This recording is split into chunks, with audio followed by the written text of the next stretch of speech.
သူကမိန်းတို့ကဒီရဲ့သူနဲ့အားဆိုင်ပြီးထူမှာဒီလိုအယောင်ဆိုတဲ့ပေါ့နော်အယောင်ဆိုလေးနဲ့လှတဲ့အယောင်လေးထွက်လာမှာဖြစ်တဲ့ကြောင့်မို့လက်တော်လေးညောင်းနေပေါ့နော်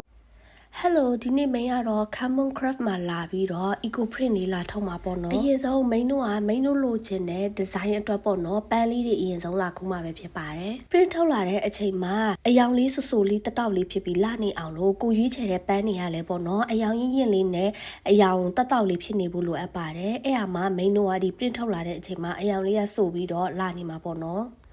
ကိုလိုချင်တဲ့ပန်းလေးတွေတရွက်လေးတွေခူးပြီးဆိုတာနဲ့မိန်တို့စပြီးတော့ eco print လေးစလုပ်ကြမယ်နော်ဒီမှာလာရင် print လေးမလုပ်တတ်မှစိတ်ပူစရာမလိုဘူးပေါ့နော်ဒီမှာတင်ပေးတဲ့ဆရာမရှိပါတယ်ဆရာမအရင်ဆုံးမိန်တို့ကိုလုပ်နည်းလေးတွေတင်ပေးရပေါ့နော်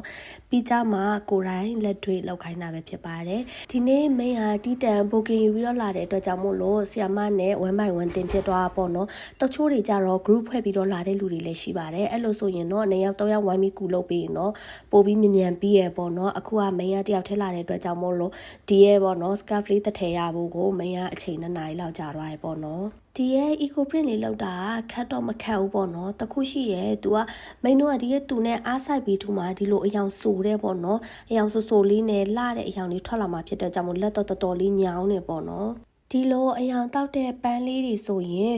ဆေးရိုက်ပြီးတော့ထွက်လာတဲ့အချိန်မှာအရန်လှရပေါ့နော်အဲ့ဒီရဲ့ပန်းလေးကိုမင်းကဒီလိပ်ပြလေးကဝဲနေတဲ့ပုံစံလုပ်ချင်တဲ့အတွက်ကြောင့်မလို့လိပ်ပြလေးရှိမှချပြီးတော့စပြီးတော့ထုပါမယ်ရှင်ကိုကဒီလိုထုပြီးလို့အပေါ်မှာပန်းလေးကအဆူရောင်လေးပေါ်လာပြီးဆိုတာနဲ့မင်းတို့ကခွာလိုက်ရင်သူ့အယောင်လေးပေါ့နော်ဒီလိုခန်းရောင်လေးထွက်လာပါပြီခန်းပြရောင်လေးပေါ့နော်ခုကတော့မိန်ရဲ့ကဘာပေါ်မှာတစ်ခုတည်းတော့ရှိတဲ့ scarf design လေးကိုရဖို့တော့ကိုစူးစမ်းပန်းစားလုပ်နေပါတယ်ဒီရဲ့ Common Craft ကိုလာမယ်ဆိုရင်ကြိုပြီးတော့ booking ယူဖို့လိုရပေါ့နော်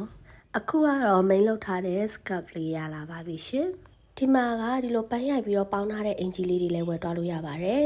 ဒီလို print ထုတ်ပြီးရင်မပေါင်းရတဲ့အထည်နဲ့ပေါင်းထားတဲ့အထည်ဆိုပြီးရှိပါတယ်ဒီလိုမပေါင်းထားတဲ့အထည်ဆိုရင်သူကတလအနေ3လလောက်နေပြီးရင်အယောင်လေးတဖြည်းဖြည်းမိန်သွားတတ်တယ်ပေါ့နော်ဒါလေးကပေါင်းထားတဲ့အထည်ပါဒါလေးကြတော့ဘလောက်ရှော့ရှော့အယောင်မကျွတ်တော့ဘူးပေါ့နော်ဒီဆိုင်လေးကတော့ထိုင်းနိုင်ငံချင်းလိုက်မြို့မှာတည်ရှိပြီးတော့တကယ်လို့ဒီမှာလာလေးလာခြင်းနဲ့ဆိုရင်မိန်ကအောက်မှာ location လေးထည့်ထားပေးပါမယ်နော်